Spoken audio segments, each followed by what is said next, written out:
आप देखिए कुरान है, मेरे हाथ में वेद है, और दोनों ये जो है कुरान ऐसा मत समझिए अरबी में है। आप देखिए एक तरफ अरबी और एक तरफ इंग्लिश में ये लिखा हुआ कुरान है।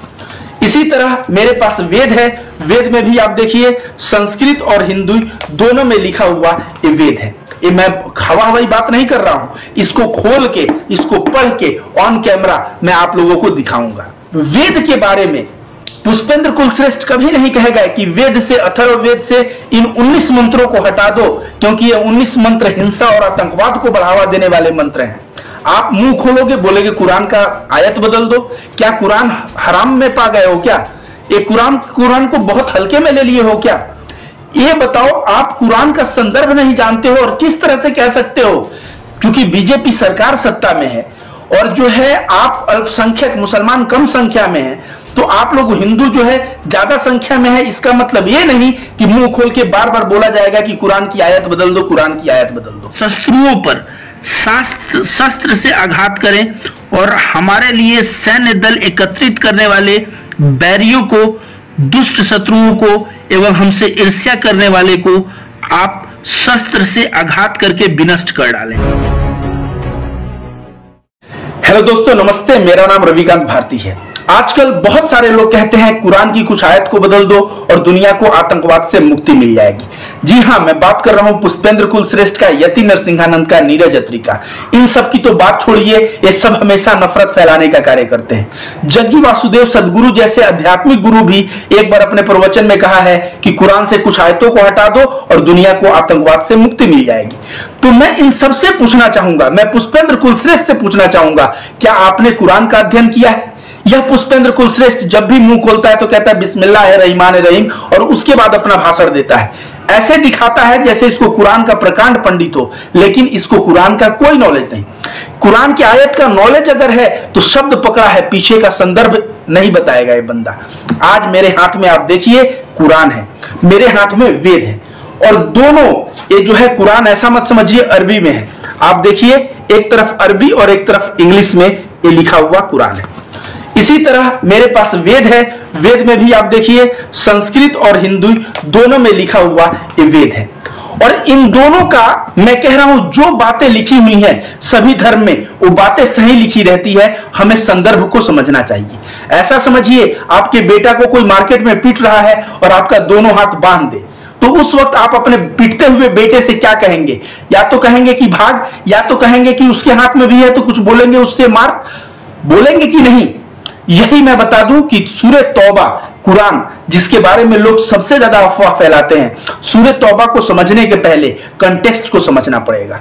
जो मोसेस ऑफ मक्का है और मुसलमान, उन दोनों के बीच संधि हुई होती है, वादा हुआ होता है, समझौता हुआ होता है।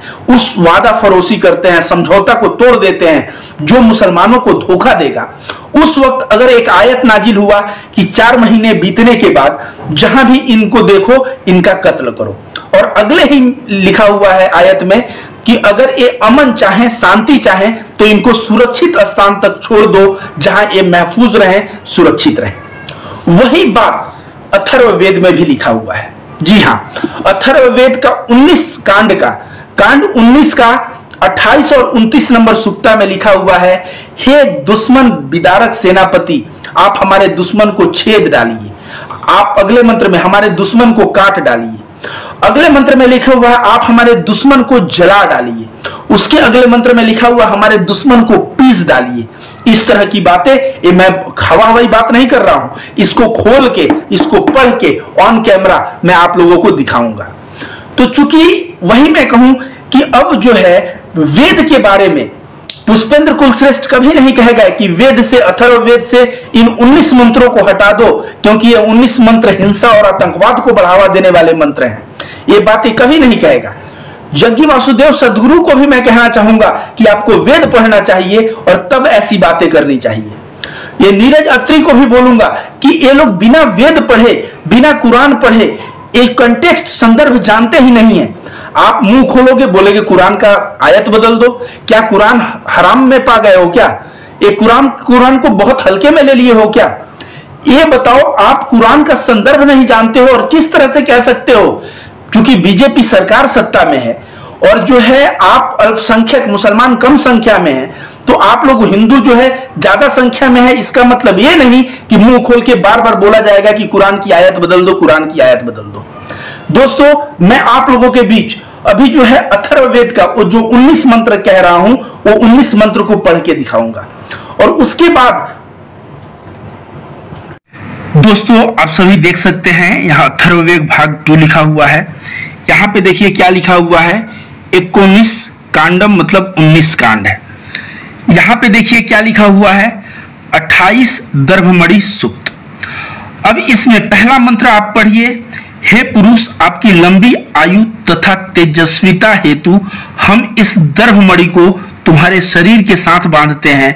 यह दर्भमणि शत्रुओं का विनाश करने वाली तथा ईर्ष्या करने वाले शत्रुओं के हृदय को व्यथित करने वाली है। अगला मंत्र, मंत्र नंबर 2 पढ़िए, हे दर्भमणि विदारक शक्ति आप ईर्ष्या करने वाले शत्रुओं के हृदय प्रदेश को तथा मन को संताप से भर दें और उन शत्रुओं के घर परिवार जानवर इत्यादि सभी को सूर्य के तप्त से नष्ट कर डालें। अगला मंत्र पढ़िए, मंत्र 3, हे दर्भमणि आप ईर्ष्या करने वाले शत्रुओं को ग्रीष्म के सदृश तप्त करते हुए विनष्ट कर डालें। आप शक्तिशाली इंद्रदेव के सदृश आंतरिक और बाहरी क्षमता से शत्रुओं के हृदय क्षेत्र को विदर्ण कर डालें। आइए चौथा नंबर पढ़ते हैं, हे दर्भमणि आप द्वेषी शत्रुओं और बैर की भावना रखने वाले शत्रुओं के हृदय को भेद डालें। उनके मस्तकों को आप वैसे ही काट के गिरा दें जैसे पृथ्वी के त्वचा रूपी ऊपरी भाग को मानव घर बनाते समय काटकर फेंक देता है। उसके बाद देखिए मंत्र नंबर 5, हे दर्भमणि आप हमारे बैरियों को तथा सैन्य दल का गठन करने वाले शत्रुओं को विनष्ट कर डालें। संपूर्ण दुष्ट शत्रुओं को नष्ट कर दें और सभी विद्रोही शत्रुओं को तहस नहस कर डालें। हे दर्भमणि, अगला 6 नंबर, हे दर्भमणि आप हमारे वैरियों को तथा हमारे लिए सैन्य बल गठन करने वाले शत्रुओं को छेद डालें। आप हमारे सभी शत्रुओं को विनष्ट करें और सभी विद्रोही शत्रुओं को विदर्ण कर डालें। आइए 7 नंबर पढ़ते हैं हम लोग, हे दर्भमणि आप हमारे वैरियों को काट डालें और हमारे निमित्त सैन्य दल का गठन करने वाले शत्रुओं का कर्तन कर डालें।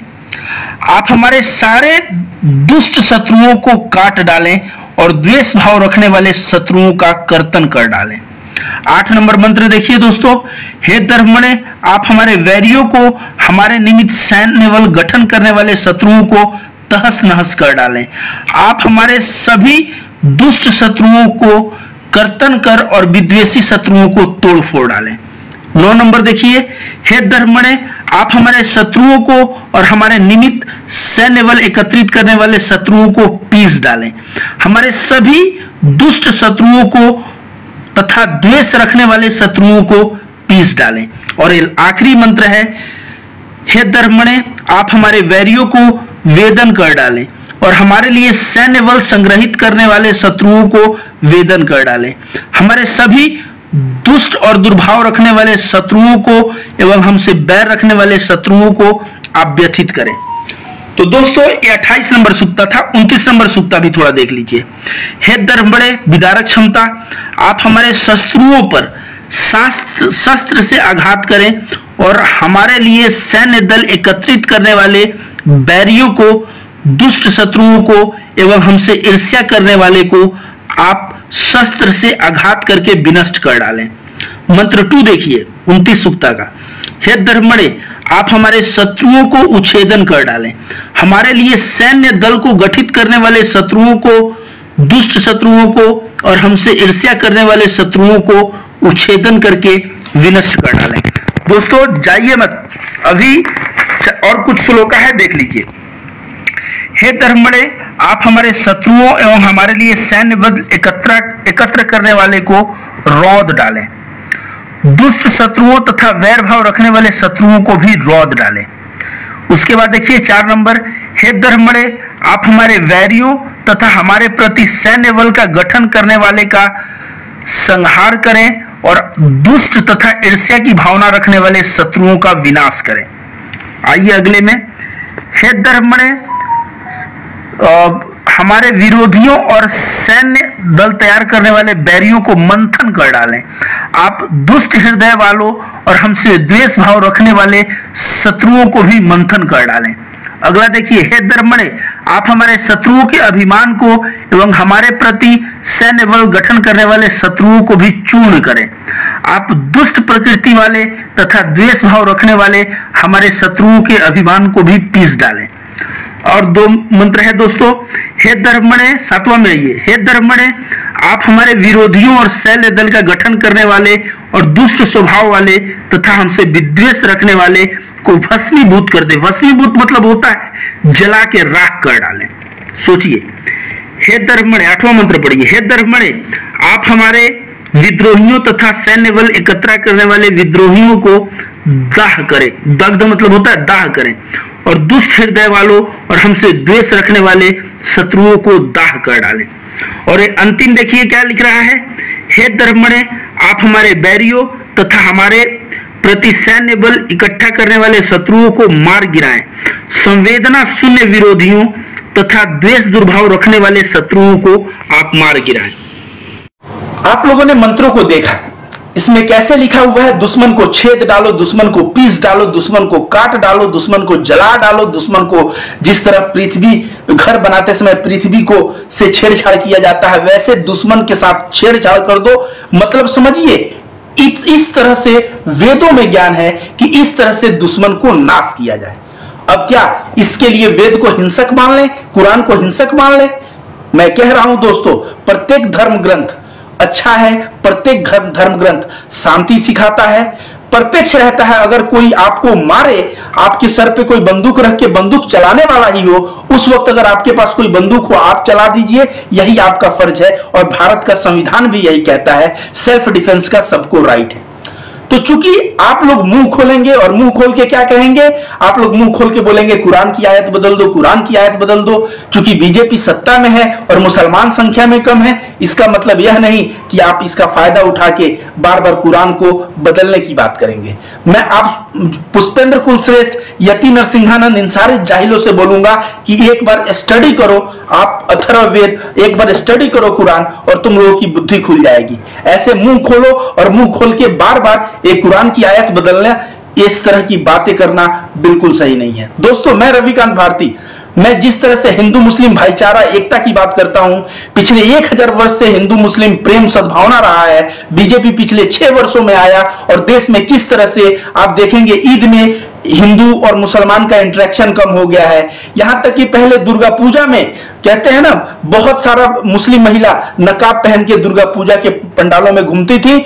बीजेपी ने ऐसा कर दिया है कि उसमें भी हिंदू मुस्लिम की भाव आ गई है। तो इस देश में जो हिंदू मुस्लिम का भाव आया है, इससे बचाने का मैं प्रयास करूंगा। और जिस तरह से मैंने कुरान और अथर्ववेद इन दोनों के बारे में बात किया, इन दोनों की चीजों को आप लोगों के बीच पढ़ के बताया, वैसे ही मैं आगे अपना काम निरंतर जारी रखूंगा।